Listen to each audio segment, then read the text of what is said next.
Hello friends, आज मैं आप लोगों के पास एक ऐसा रेसिपी लेके आई हूँ जो उसको आप साल भर तक स्टोर करके रखेंगे और ख़राब नहीं होगा। तो ये मैं घर का मसूर का दाल है, ये हमारे खेत का है। तो इसको मैं तीन कटोरी भिगा ली थी रात में ही। तो इसको धो करके परिया करके सब साफ़ करके ले ली हूँ। तो इससे मैं तिलौरी बनाने जा रही हूँ। आप लोग बहुत सारे लोग जानते होंगे तिलौरी। तो ये बिहार झारखंड में तिलौरी बनाया जाता है और इसको दाल चावल या खिचड़ी ये सब के साथ सर्व किया जाता है। तो ये मैं मिक्सी का जार ले ली थी, उसमें डाल करके 1-2 चम्मच के करीब पानी डाली हूँ और इसको ऐसे पीस ली हूँ। और इसको अब सारा पीस करके खूब अच्छे से फेंटना है।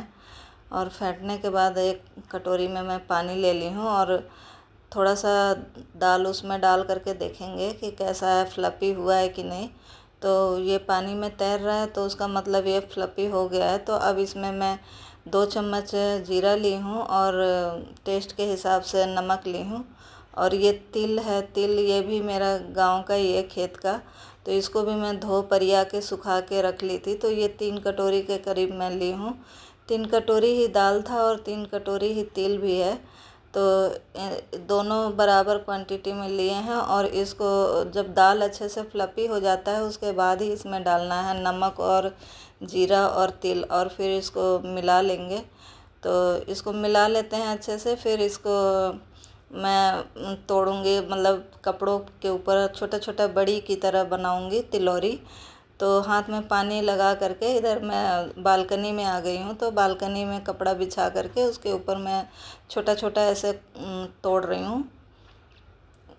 तो इस तरह से मैं हाथ से ही करती हूँ। हम लोग ऐसे गांव में इसी तरह से बनाते थे, तो मम्मी लोग बनाया करती थी। तो मैं उसी को आप लोगों के साथ शेयर कर रही हूँ। तो ये सारा मैं बना ली हूँ। अब बालकनी में धूप भी आ गया है, उस समय छाया ही था। तो ये 1-2 दिन में आराम से सूख जाता है। तो ये सारा सूख जाएगा तो फिर मैं इसको निकालूंगी। देखिए थोड़ा सूख गया है, तो ये इस तरह से हो गया है। तो मैं अब इसको निकाल के दूसरे बर्तन में डाल करके फिर 1 दिन और धूप लगा ली थी। तो अब ये मैं आपको बना के दिखा रही हूँ। तो इसके लिए मैं एक फ्राई पैन में ऑयल डाल ली थी और गरम हो गया था। तो उसमें तिलौरी को डाल करके और धीमी आंच पे ही फ्राई कर लेंगे। और मैं इसको खिचड़ी के साथ सर्व की हूँ। तो खिचड़ी के साथ मैं तिलौरी, पापड़ और खिचड़ी है हमारा, और उस पर घी डाला हुआ है खिचड़ी में।